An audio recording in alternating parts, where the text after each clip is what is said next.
The Pumpkin Smasher. Written and illustrated by Anita Banari.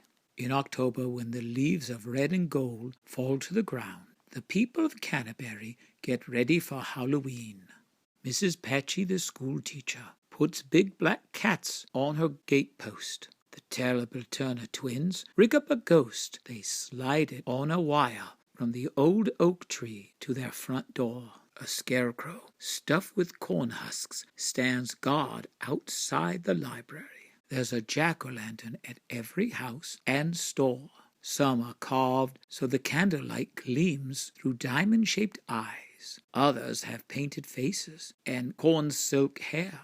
Town is filled with the orange of pumpkins everywhere, and the biggest one of all grins at passerbyers from the steps of the town hall. Every year the whole town gets into the Halloween spirit of shivery fun, until one Halloween the Pumpkin Smasher strikes. The people of Canterbury awake to find smashed pumpkins all over their streets, sidewalks, and porches. Not a single jack-o'-lantern unsmashed. What a catastrophe! On the next Halloween, signs are put up on the edge of town to warn the people not to touch the pumpkins. And when Halloween comes around again, a policeman is hired to patrol the streets. But he keeps missing the Pumpkin Smasher. All he sees are smashed pumpkins. Now, 3 years of smashed pumpkins were just about enough. This Halloween was going to be different. The mayor called a special meeting in the town square.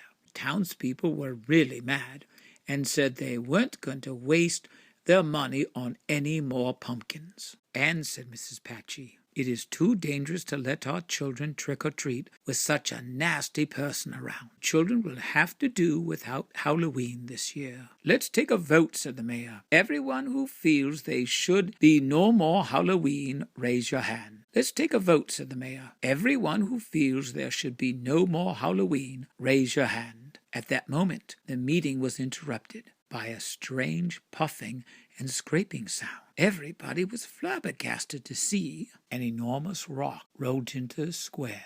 Then from behind it bobbed 2 red heads, the terrible Turner twins. Wait, please don't say anything. We're going to fix that Pumpkin Smasher. Wait until she tries to smash this. We're going to paint it to look like a giant jack-o'-lantern. A gasp came from the townspeople, then a chuckle, then a roar of laughter. Great idea, said the mayor. Let's give it a try and see what happens. Then the terrible Turner twins made a rock into the most terrific-looking pumpkin you ever saw. They painted it black and orange and put it in front of the town hall.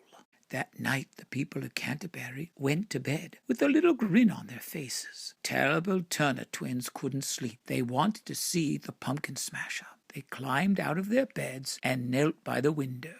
When it was very black outside, they heard a noise, and then they saw the Pumpkin Smasher. They couldn't believe their eyes. It was a witch, and she was smashing every single pumpkin in sight. Smash went the first pumpkin. Splat went the second pumpkin. Squash went the third pumpkin. And the twins hardly could breathe as she smashed her way straight to the front of the town hall. But when she tried to smash the rock pumpkin, she let out the longest, witchiest cackle the twins had ever heard. The rock pumpkin didn't splatter. It didn't move. It didn't even budge. She banged it from the right and she banged it from the left. Still nothing happened. She was so angry. She leaped onto her broomstick and flew higher and higher until she was out of sight. The next morning, everyone ran out to see what had happened. Scrawled across the rock pumpkin was the message: I'll have to find another town next year. Pumpkin Smasher Witch. That night, trick or treat,